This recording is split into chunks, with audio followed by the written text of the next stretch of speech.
reality is only the self.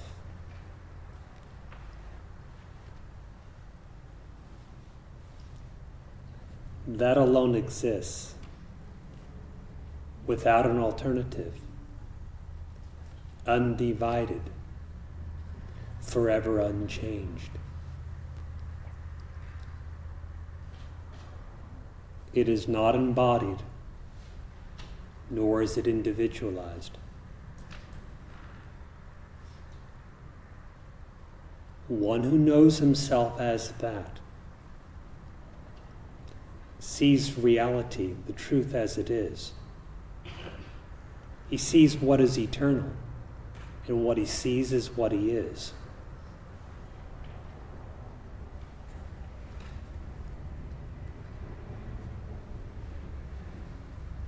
To realize the self means abidance in self-knowledge. To know reality means to know the self. For if the self would be known as it is, as the pure being consciousness bliss that it is, without imagined identification with the form such as the body, or the individuality, the notion I, then if it is known as such, you see there is nothing else, ever. Then there is no room for samsara, no possibility of bondage, no loss to one's happiness and peace. For self-realization, you must know yourself. To know yourself, deeply inquire. As the Maharshi advises, who am I? Indeed, in one sense, all spiritual instruction is not for the pointing out of reality, for whom would it be pointed out, but for the dismissal of illusion.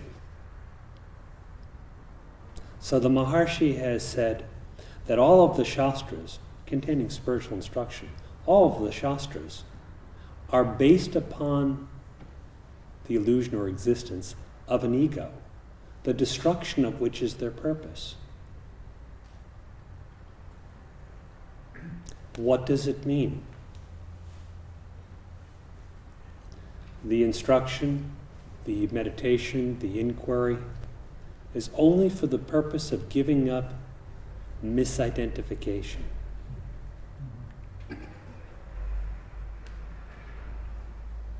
The idea that you are an embodied ego entity is merely that, an idea, imagination, and holds no substance in truth. To see how this is so for yourself, inquire within yourself, tracing out your own sense of existence, and thereby realizing its perpetually bodiless nature, its perpetually eyeless nature.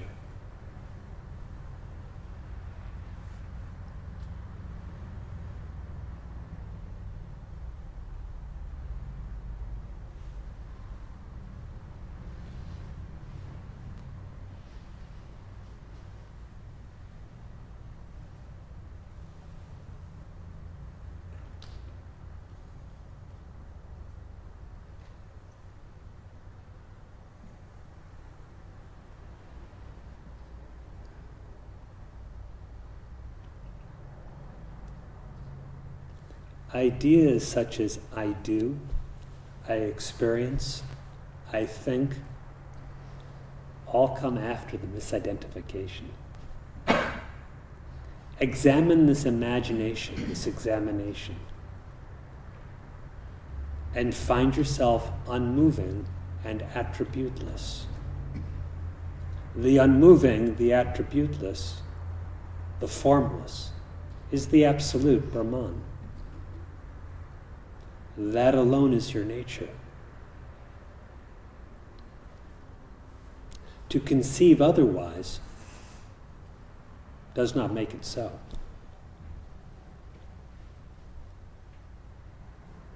So by inquiry, the revelation of what is ever real is there. There is no production, no transformation, no purification, no change or alteration of any kind. It is simply the inner revelation of the real existence that you are, that you always are. You are, you always are, and you always know that you are. That knowledge should know itself. That existence should repose in itself without any undue imagination.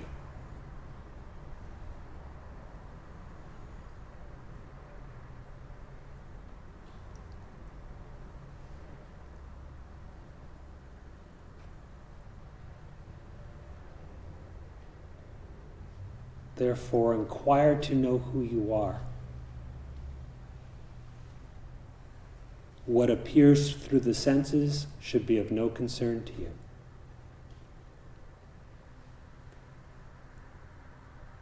If you realize all that appears through the senses is only in your mind, and there is no such thing as an external world, all the better. Then it really has no concern for you.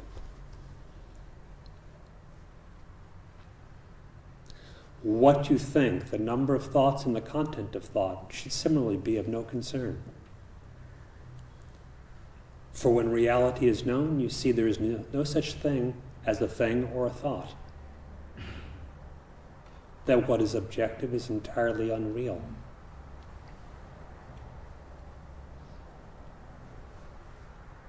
What is real is the solitary, immovable, limitless existence or pure consciousness.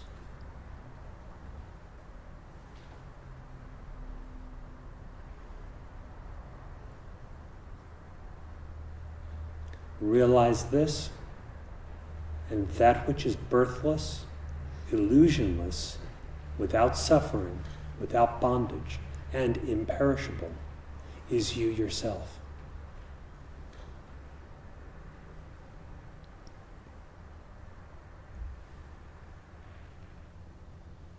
This then is the highest good, and what is most immediate. Indeed, it is so immediate, so utterly transcendent of both time and space, so utterly devoid of duality,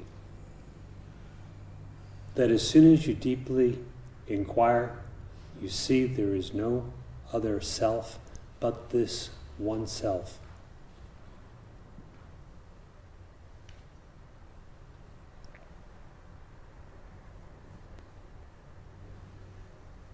To eliminate the delusion of duality,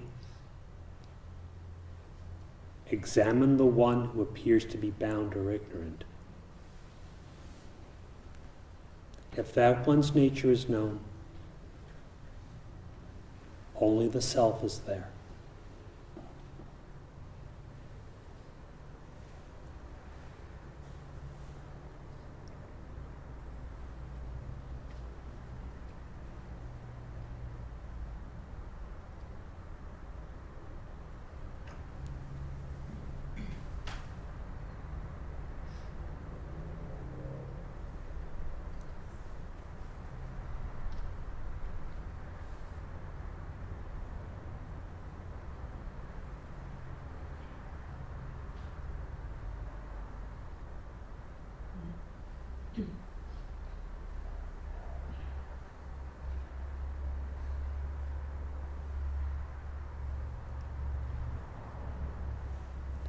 If you have a question this morning, at any point feel free to ask. If you wish to relate your own experience, at any point feel free to speak.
every now and then I think about Arjuna going off to battle, what he might have done in the midst of that to wake up on that horrific scene, and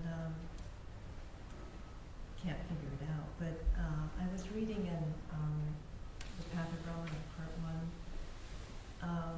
There was a portion I hadn't read before about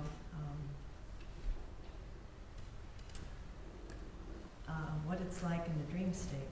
And he was talking about how there could be a horrific event or mass confusion or fear, upsetness that might prompt one to wake up immediately after that, in the midst of that, and that the dream character appears to wake up into this waking state, dream character, and that the same process, for lack of better words, could happen in this waking state, where there could be this equally as intense appearance that might prompt the waking dream character to wake up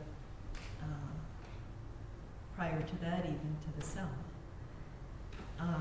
All of it through no effort of any kind of dream character, whether it was in the sleeping dream character or the waking state dream character, if there are two such different characters.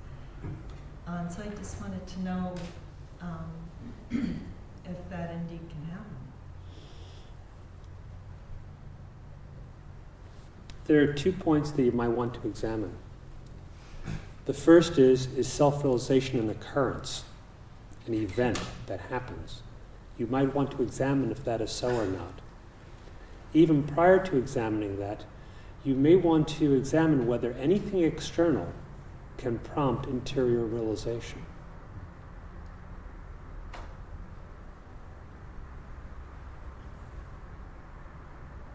When you leave behind a dream, what actually occurs? Again, when someone goes beyond all 3 states of waking, dreaming, and deep dreamless sleep, what actually is occurring? Is it actually something, some event that appears illusorily as in a dream or in this dream?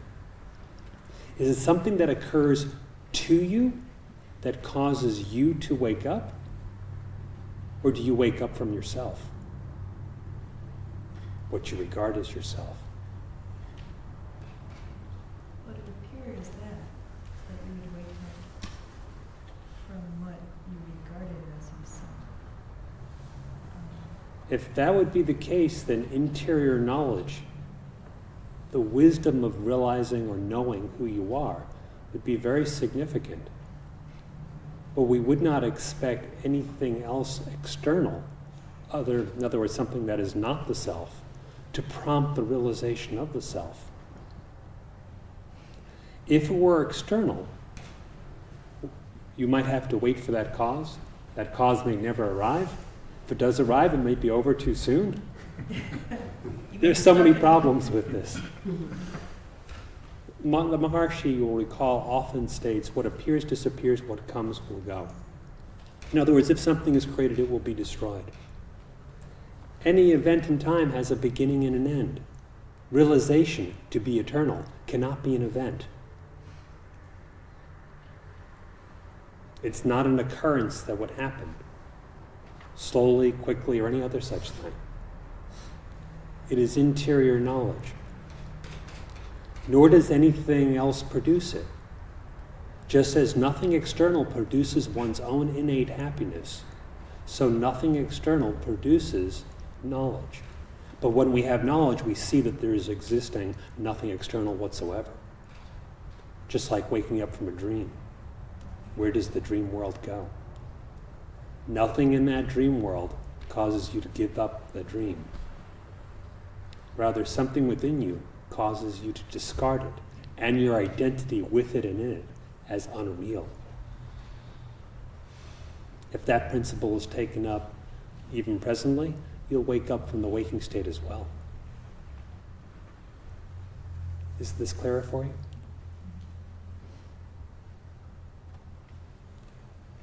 So do not wait for horrific events. Or if you feel you must wait for horrific events to happen, consider that enough horrific events have already happened. You've met the horrific event quota. And now you can get on with your inquiry to know yourself. But really, you need not wait for horrific events or pleasant events. You should pass beyond both.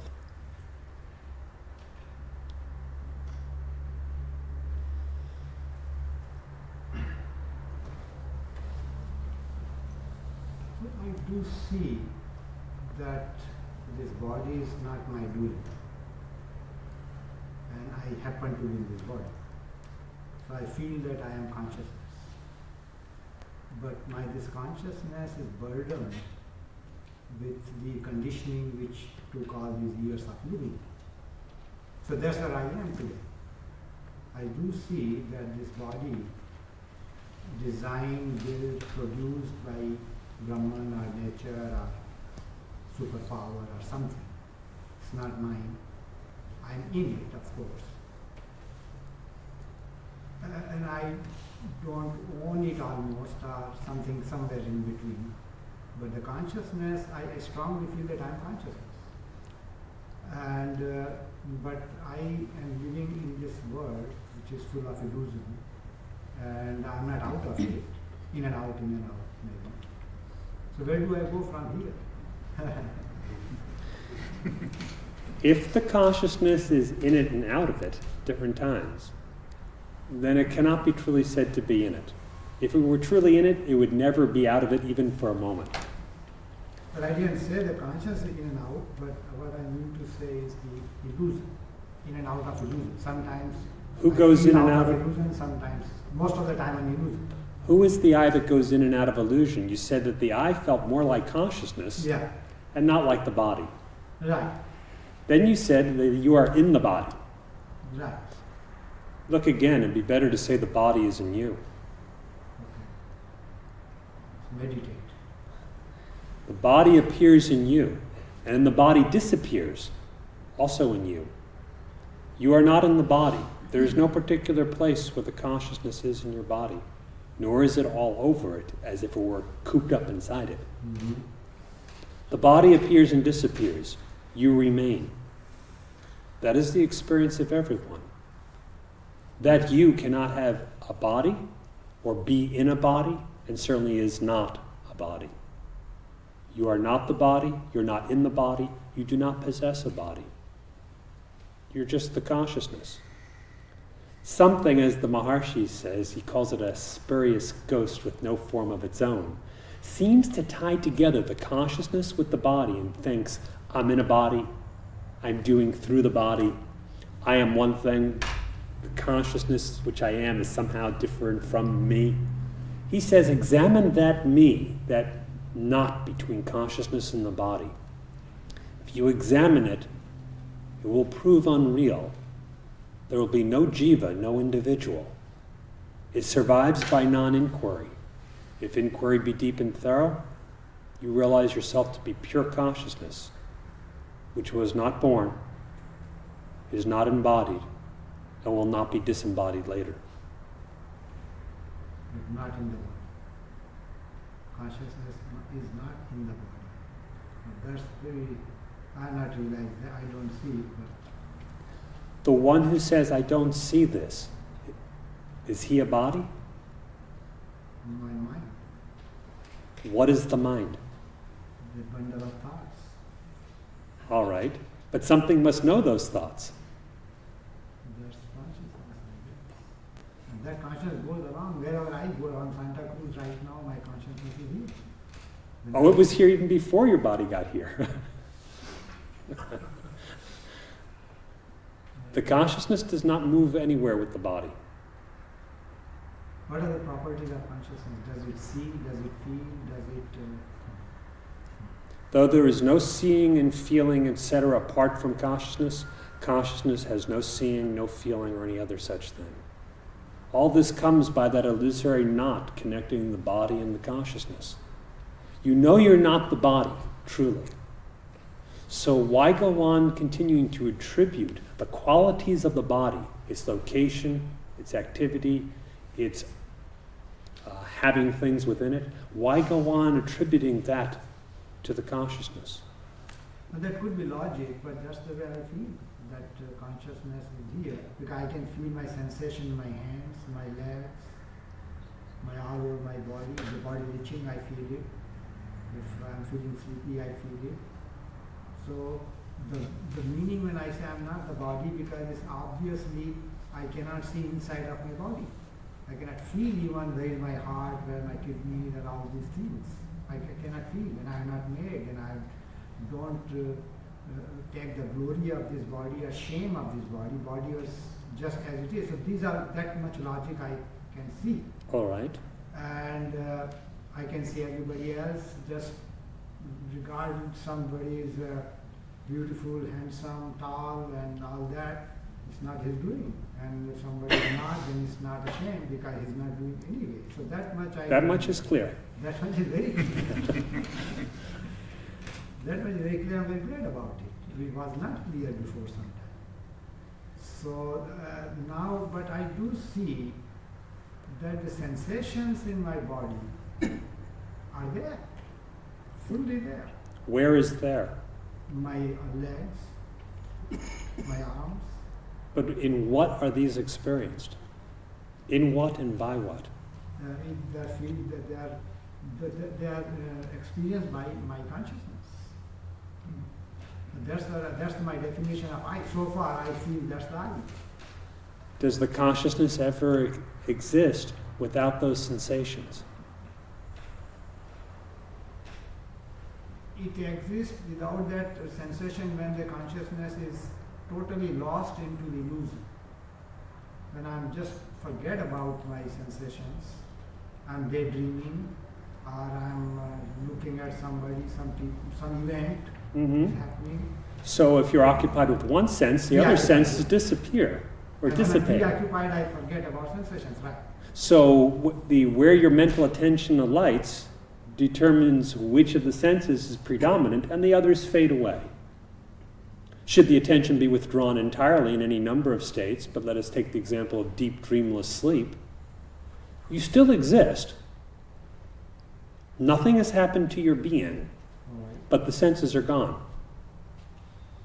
They appear and disappear, yet there is no interruption in your existence. It remains continuous. This is the experience of everyone. It tells you something about your nature.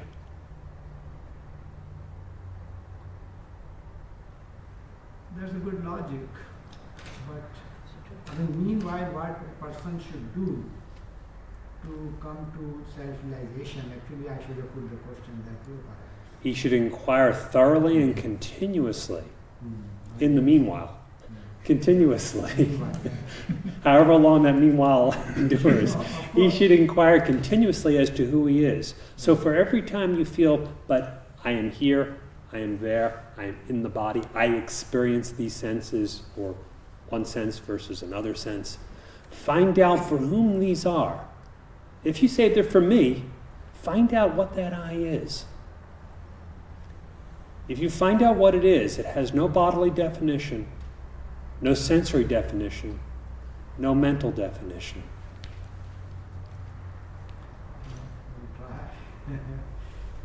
If you sincerely try, you will succeed.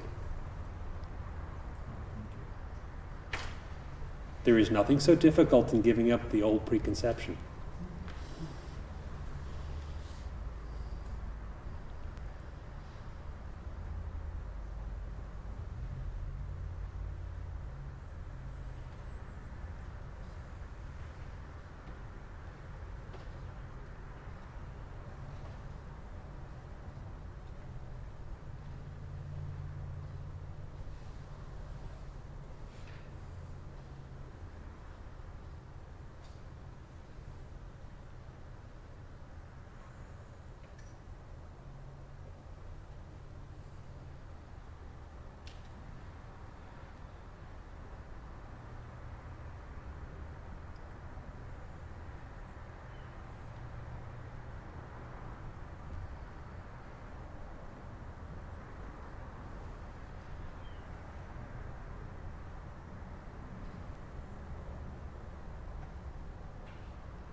when I'm practicing self-inquiry,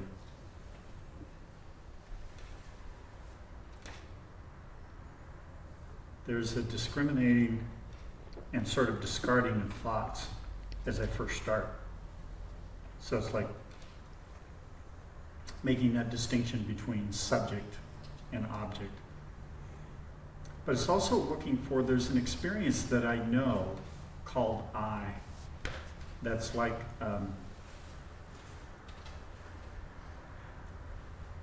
I know it when it occurs, but before that point, it's mostly a concept that I seem to be trying to find. And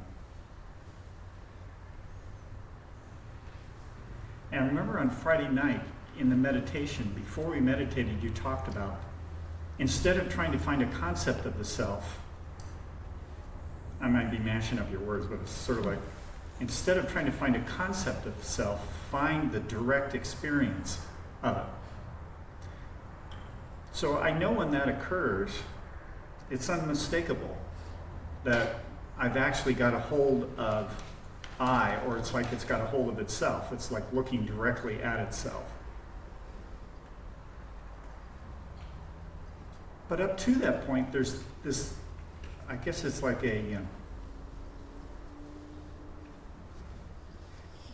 like a confusion that I think I've got a hold of myself, but I've got a hold of something else.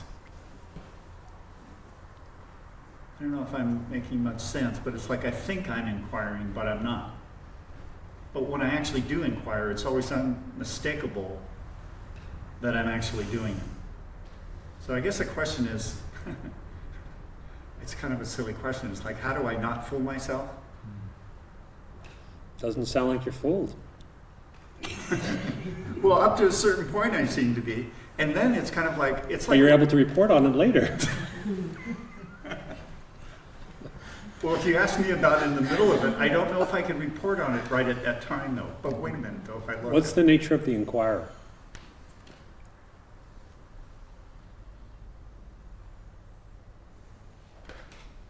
Right now you're speaking about this as if it were a topic for objective study, trying to draw up a map of infinite space.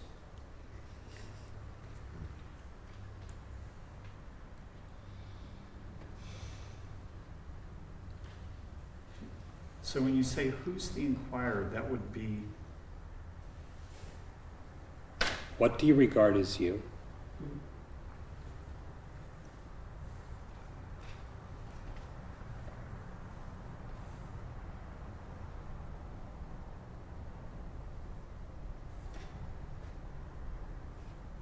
I can speak in terms of what I know I'm not.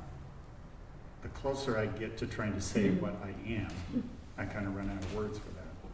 It's all right to run out of words. Yeah, for me probably, especially. Make your vision non-objective.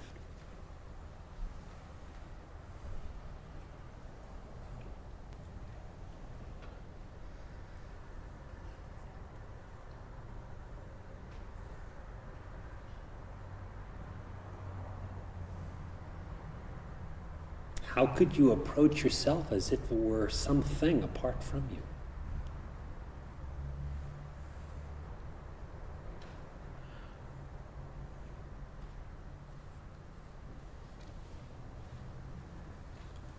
It's almost like I'm looking for an object called me. Mm-hmm. You've heard the instruction, you are that. Tattvamasi. Leave that alone. To paraphrase Sri Bhagavan, that can take care of itself. Focus on the you part. If you know yourself, you are that.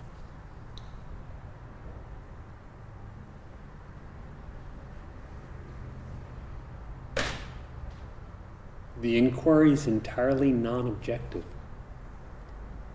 Loosely, we speak of it as the dissolution of misidentification.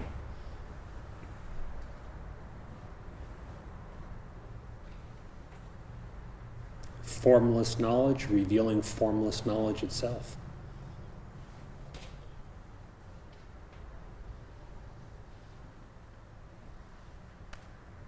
When you say or think, when I inquire, when I do not inquire, who is the I? Apparently he's the same one, so who is he? When you attempt to chart out a course to self-realization, it's a noble intention, but non-objective is the way to bring that intention to fruition. Your efforts should be applied intensely so, non-objectively. I want to realize self. I'm trying to find the self. Focus on the I. The self is not an object. The I is not an individual.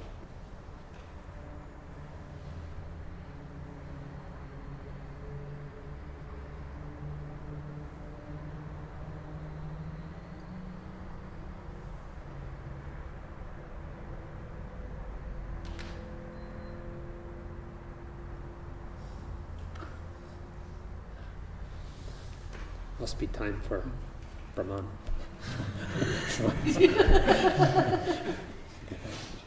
Yes, Master. In the first dialogue I was listening to today, you mentioned realization not being an event in time, as I've heard from sages before. And it brought me back to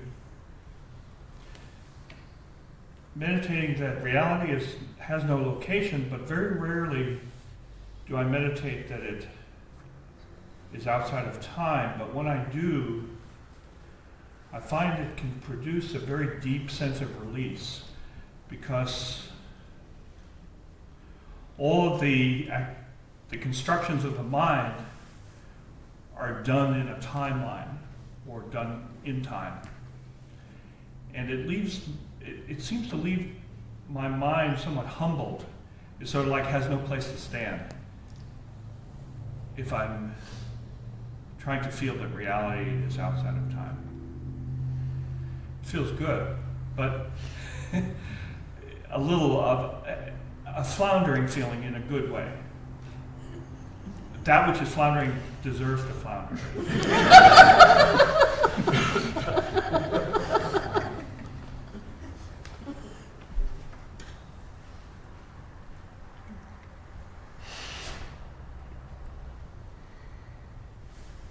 It probably would be better to say that time appears in your mind than your mind appears in time.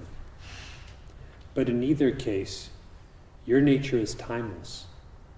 And for realization to be non-dual, the realization must be of the identical nature as that which is realized. If that which is realized is for all eternity, then so is the realization. So the advice was to find out how you are not bound to begin with, and thereby find immortal liberation.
think that I've built up a lot of ideas and a lot of concepts about how to wake up or like achieve enlightenment.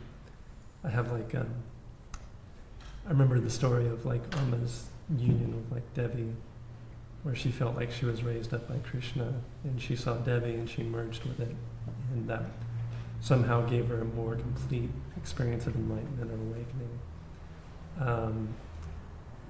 I remember like Black Elk's experience where he left his body and went to the higher realm, and they gave him all these sacred healing powers, and then through chanting his mantra he was able to bring that sacred energy through him and do like miraculous healings on people.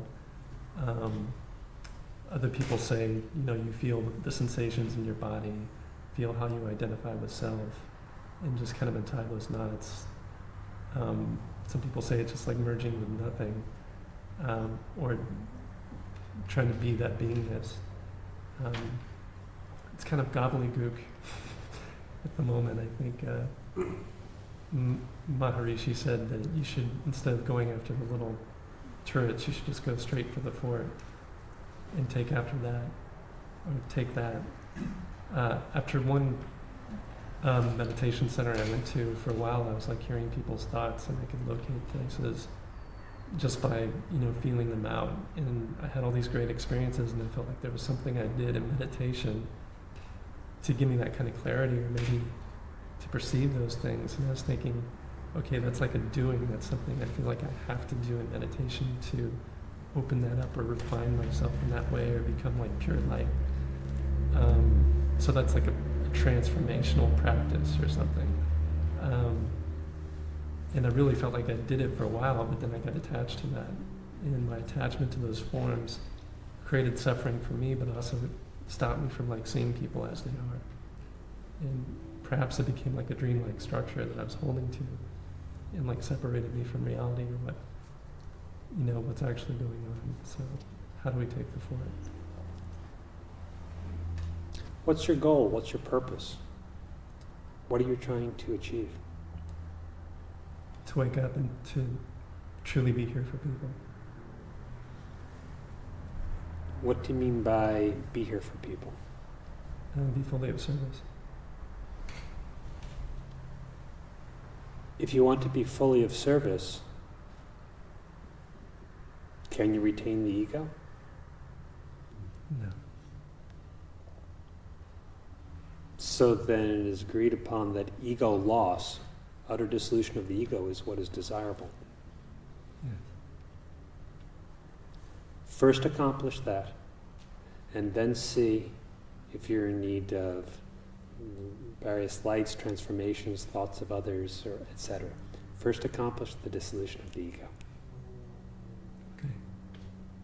And what better way to dissolve it than by inquiring, that is, to examine it directly. You may find it's like bringing a lamp to look for a shadow.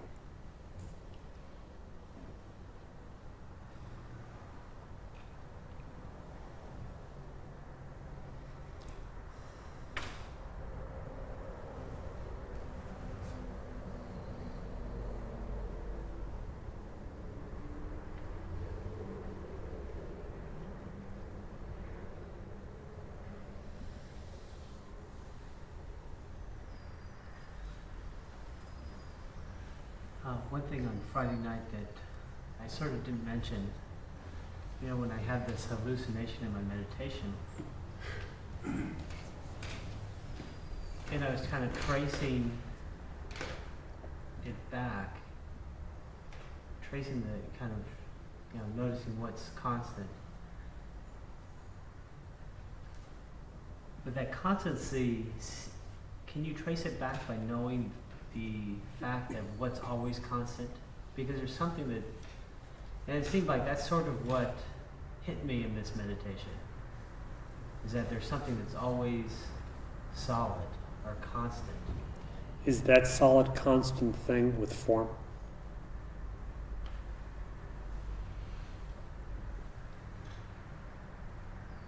No, not with form. If it's formless, it's boundaryless, infinite.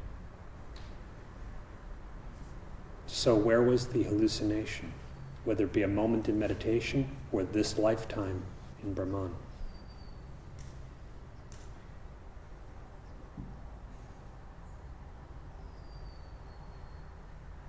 So you're talking about any hallucination that's occurred, thinking of the body or this world's real, any of them, all put together, wrap them up in a box. And that's the sum total. Where are they?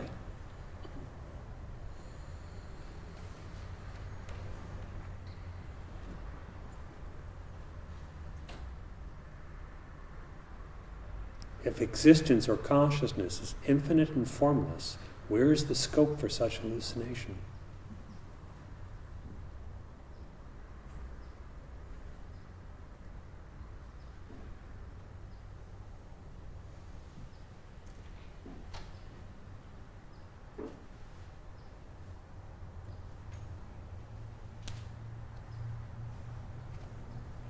See, when seen like what you're describing, then it seems like that's not possible to have that hallucination. Do you have an alternative way of seeing?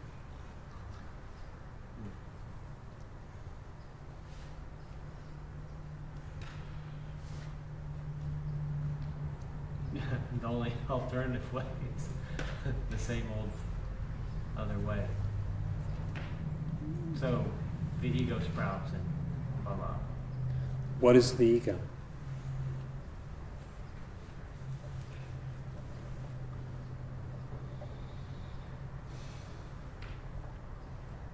Just this separate identity. Does it exist? Can you show it?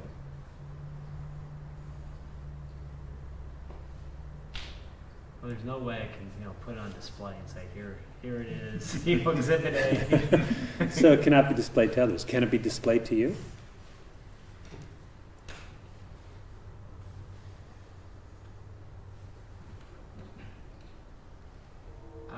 It's sort of like, how a snail is kind of passed, you kind of see the tracks a little bit. But not the snail itself. Yeah. So the way of the ego is the tracks of the invisible snail. It's sort of like that, right? There must have been a snail there. Is it so? Can we really say because of such and such delusion, there must be a deluded one? Examine, trace the delusion to the deluded one. Everything is in and of, for and by the I. What is the I?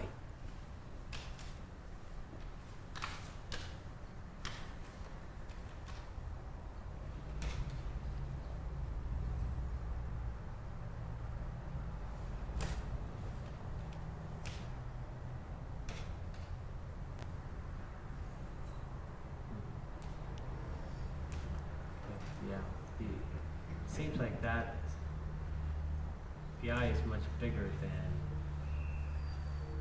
much vaster than that little assumed I. Can you be an assumption? Or don't you always exist, constantly?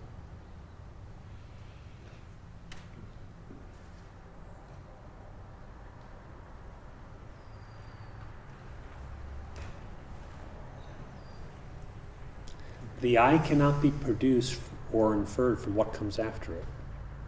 That would be ridiculous. Where in the self, the formless consciousness that you are, does an I or ego rise?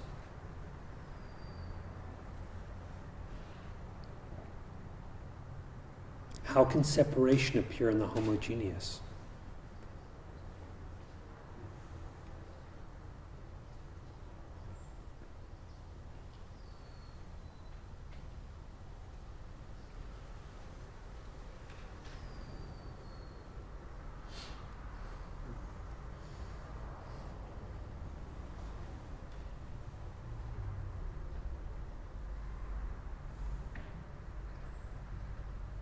I don't know if that's even possible to even answer that. Is it? If something was born, you need a reason for it. Was the eye born?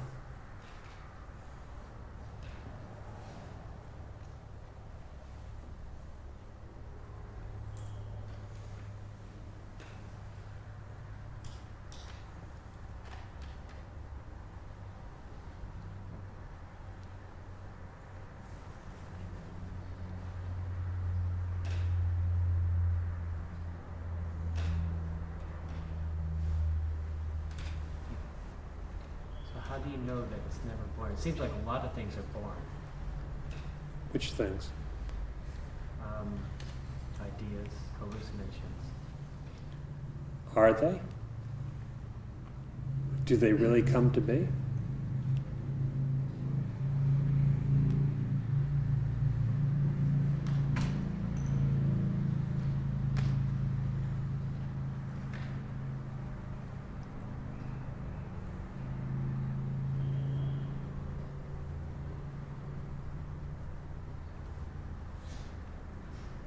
Two things may be said to be unborn. The unreal is not born because it hasn't come to be. The real is not born because it ever is.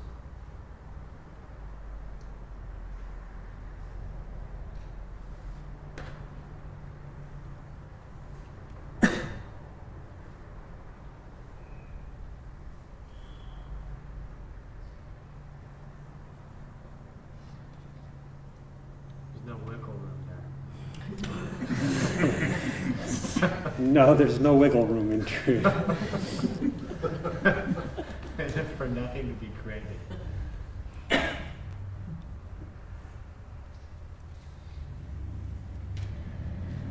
If you have an idea, hallucination, some experience which is only in the mind, as is all phenomena as well,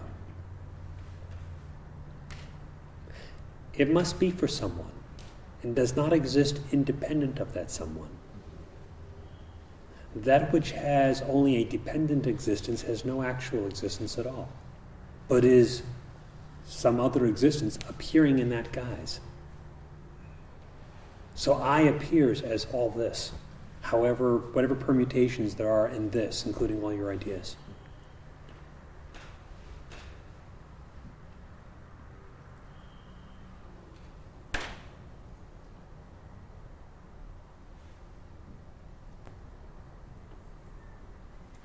Yeah, because it seems like when that's clearly seen, though, who you are, then that stuff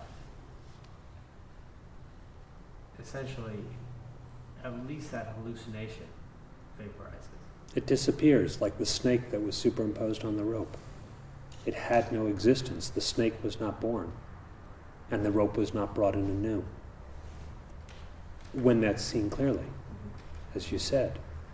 So when is when?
Does your consciousness have phases in time?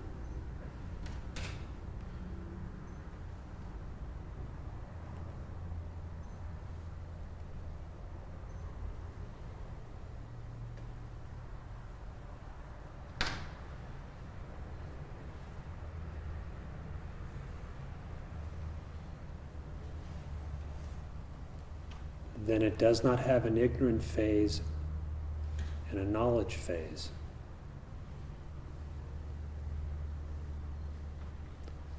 The consciousness is itself the knowledge. Constant.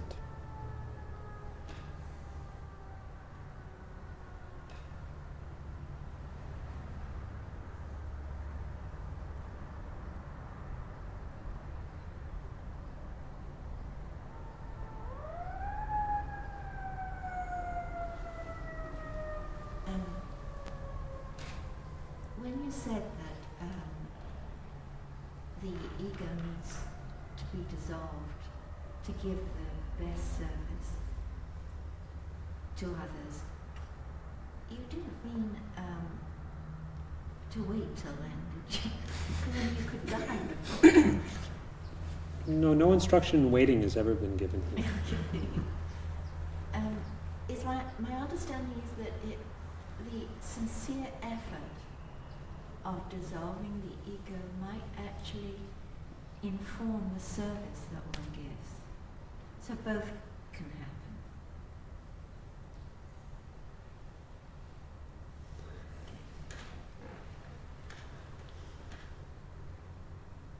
The selfless quality is what is important. Whether diving inward to eliminate the ego sense, or when it is manifested in some selfless service. Again, the egolessness, the selflessness, is what prompts it. It is the motive, it is the fruit.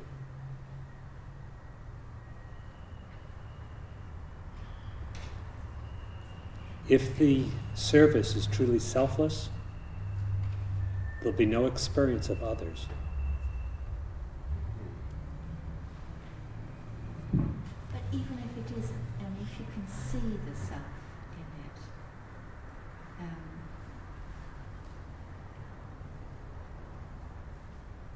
wouldn't that be better than not doing it? If you can really see where the selfishness is, where the ego is trapped in it.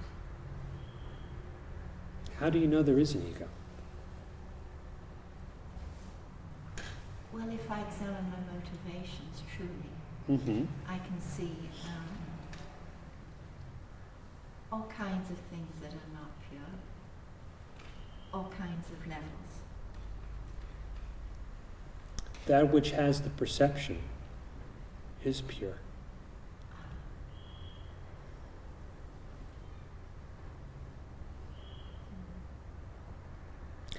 One who can see that she has been egotistical or selfish in something is no longer egotistical or selfish.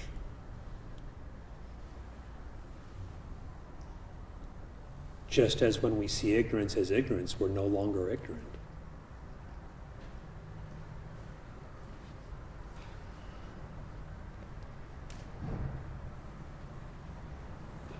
Unless we continue with it. Then we didn't see it as ignorance, but thought it was real.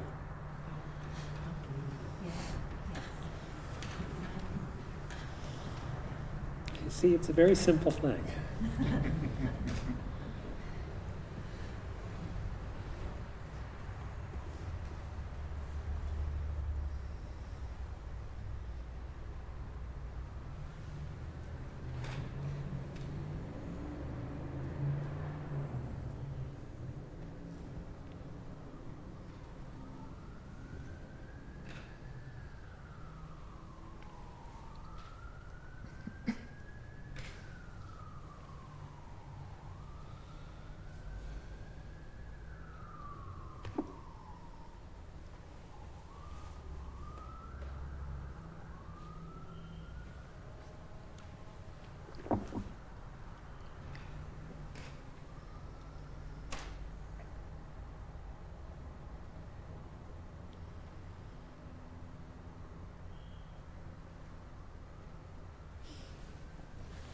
Does that mean that when we see the attachment as attachment, we are free? What composes the attachment?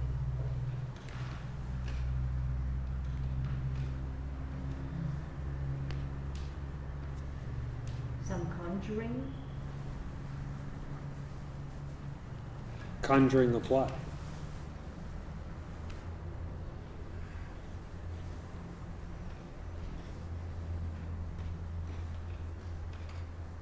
Of an illusion? Yes, but illusion regarding what? Depending on the case. Look more closely. You may find one motivation behind various attachments. The forms keep changing according to the mind's conjuring. When you are attached to something, what is it that you want? Don't look up the objective part, look at the experience part. What is it you're hoping to experience?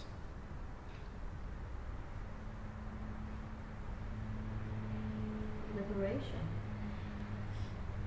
Yes, but you may get attached to things in the world and you don't expect liberation per se, but you are expecting something. It is true that that something is found in liberation, but if we knew that, we wouldn't be attached to anything.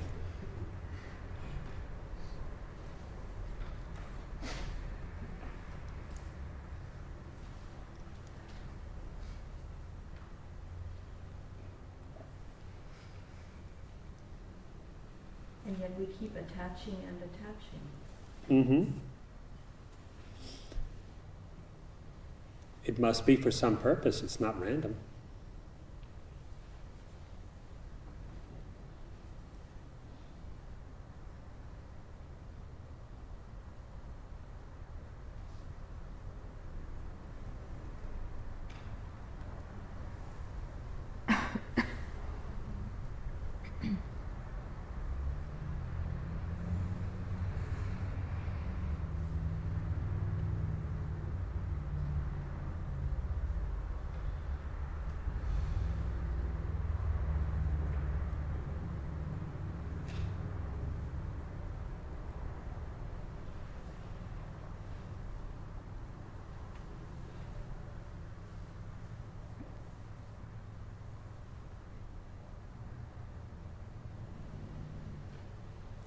A person who has discerned clearly the desire behind all desires and who has perceived clearly the real source of happiness becomes detached from everything naturally.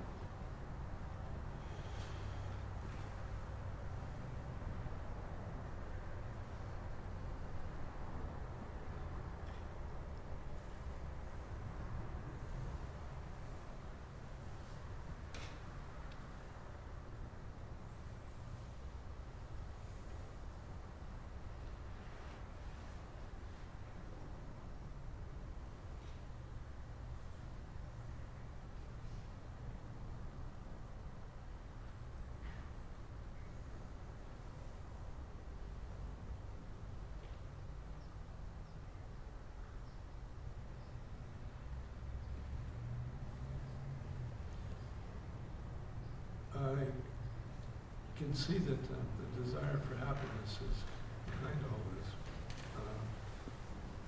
And I can see that that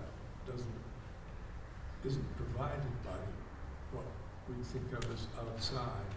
But what seems to be the mistake is assuming that something apparently outside is a trigger for the interiorly produced happiness. And that seems to be misidentification. And that seems to be the vasana, the continuing tendency to identify hallucinated outside things as triggers for inside happiness. There are multiple triggers, Yeah, but the happiness is singular. right. In what way are they associated? Where is the causality? Thank you. That seems to clear it up. We'll see if it does. Whenever you experience happiness anywhere, it is your own happiness that you're experiencing.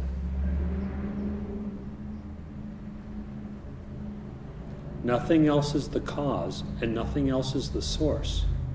Because nothing else is the cause or the source, this is reason for why you can be eternally happy.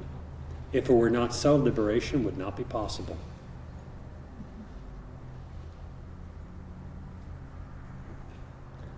Objects and circumstances don't contain your happiness. Indeed, you're quite happy in deep dreamless sleep when no objects are there as a trigger or anything else. Various sages have said that you can experience this happiness directly when a desired object is obtained. In other words, that's like the trigger that I'm talking about. Mm-hmm. So you end up looking for outside objects rather than... The Maharshi has made that point. What did he actually say? A desire is formulated in the mind. When that desire has subsided, either momentarily because it has been satiated, or because of some deeper wisdom, its root has been unearthed. When the desire subsides, your own innate happiness flashes forth. If the prevailing vasana or tendency is that something else has caused it or is the source of it, the happiness flashes forth momentarily and it gets covered over again. It becomes veiled. If you know the source of happiness, and knowing that is within is the self, and you dive into that self to realize your identity with it, you are always happy. You yourself are the happiness.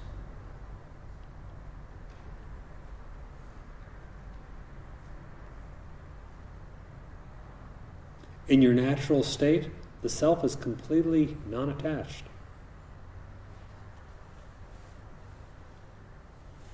It was only delusion that made you think of yourself as an embodied individual, and consequently you suffered. Misidentification is the ignorance. Ignorance alone is bondage. Bondage alone is the cause of suffering. It is against our nature to be in a state of suffering. Happiness is our nature. So when you suffer, you desire happiness. In other words, when the innate happiness is covered, the moment it is covered, the desire springs forth from the depths in you, and it will not be satisfied by any transient external thing. So you see the desire hopping from thing to thing, person to person, place to place. Nothing can give you what is yours. The unreal will not be a substitute for the real. The real is bliss itself. Having had enough with suffering, you find out where the source of happiness is. For if you want to find something, you must find out where it's located. If you lost something inside the satsang hall, you don't want to run outside in the street. Or on the other side of the street, I guess.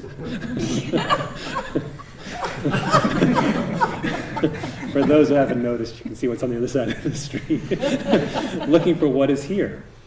You need to look for a thing in the place where you lost it. If you lost track of the bliss of yourself, you need to look at yourself. Looking at yourself, bondage proves to be unreal as you dismiss illusion. That is the delusion, the ignorance. Knowing yourself, you find that you yourself are the happiness that you sought. It was always there. So the one way to regain and retain the bliss that is actually eternal is to know yourself that has ever existed.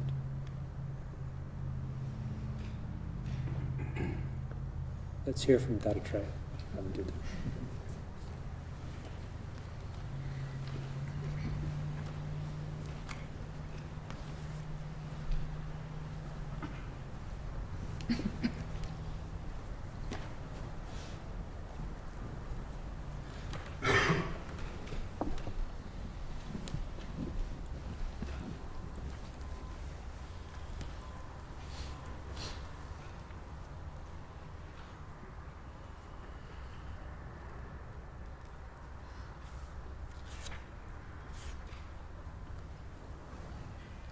निर्जीवजीवरहितं सततं विभाति निर्बीजबीजरहितं सततं विभाति निर्वाणबन्धरहितं सततं विभाति ज्ञानामृतं समरसं गगनोपमोहम्. The self, devoid of life and lifelessness, shines forever. Devoid of seed and seedlessness, of liberation and bondage, it shines forever. I am the nectar of knowledge, homogeneous existence, like the sky. Sambhuti-varjitamidam satatam vibhati Samsara-varjitamidam satatam vibhati Samhara-varjitamidam satatam vibhati Jnanamrutam samarasam gaganopamoham. It shines forever, devoid of birth, mundane existence, and death. I am the nectar of knowledge, homogeneous existence, like the sky. Ullekhamatram tena cha nama rupam Nirbhinna-bhinnam tena hi vastu kinchit Nirlajjamana-sakaroshi katham vishadam Jnanamrutam samarasam gaganopamoham. Thou hast no name and form, even to the extent of illusion, nor any substance, differentiated or undifferentiated. Why dost thou grieve, O thou shameless mind? I am the nectar of knowledge, homogeneous existence like the sky. Kim namarodhishi sakhena jarana mrityuhu Kim namarodhishi sakhena cha janma dukkham Kim namarodhishi sakhena cha te vikaro Jnanamrutam samarasam gaganopamoham. Why weepest thou, friend? Thou hast no old age or death. Why weepest thou, friend? Thou hast no misery or birth. Why weepest thou, friend? There is no change for thee. I am the nectar of knowledge, homogeneous existence like the sky. Kim namarodhishi sakhena cha te swarupam Kim namarodhishi sakhena cha te virupam Kim namarodhishi sakhena cha te vayamsi Jnanamrutam samarasam gaganopamoham. Why dost thou weep, friend? Thou hast no natural form. Why dost thou weep, friend? Thou hast no deformity. Why dost thou weep, friend? Thou hast no age. I am the nectar of knowledge, homogeneous existence like the sky. Kim namarodhishi sakhena cha te vayamsi Kim namarodhishi sakhena cha te manamsi Kim namarodhishi sakhena tavendriyani Jnanamrutam samarasam gaganopamoham. Why dost thou weep, friend? Thou hast no age. Why dost thou weep, friend? Thou hast no mind. Why dost thou weep, friend? Thou hast no senses. I am the nectar of knowledge, homogeneous existence like the sky. Kim namarodhishi sakhena cha te stikamaha Kim namarodhishi sakhena cha te pralobhaha Kim namarodhishi sakhena cha te vimoho Jnanamrutam samarasam gaganopamoham. Why dost thou weep, friend? Thou hast no lust.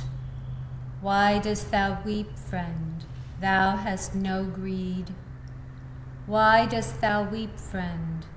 Thou hast no delusion. I am the nectar of knowledge, homogeneous existence like the sky. ऐश्वर्यमिच्छसि कथं न च ते धनानि ऐश्वर्यमिच्छसि कथं न च ते हि पत्नी ऐश्वर्यमिच्छसि कथं न च ते ममेति ज्ञानामृतं समरसं गगनोपमोहम्. Why dost thou desire affluence? Thou hast no wealth. Why dost thou desire affluence? Thou hast no wife. Why dost thou desire affluence? Thou hast none who is thine own. I am the nectar of knowledge, homogeneous existence like the sky. लिङ्गप्रपञ्चजनुषी न च तेन मे च निर्लज्जमानसमिदं च विभाति भिन्नं निर्भेदभेदरहितं न च तेन मे च ज्ञानामृतं समरसं गगनोपमोहम्. Birth in this universe of false appearances is neither thine nor mine. This shameless mind appears as differentiated.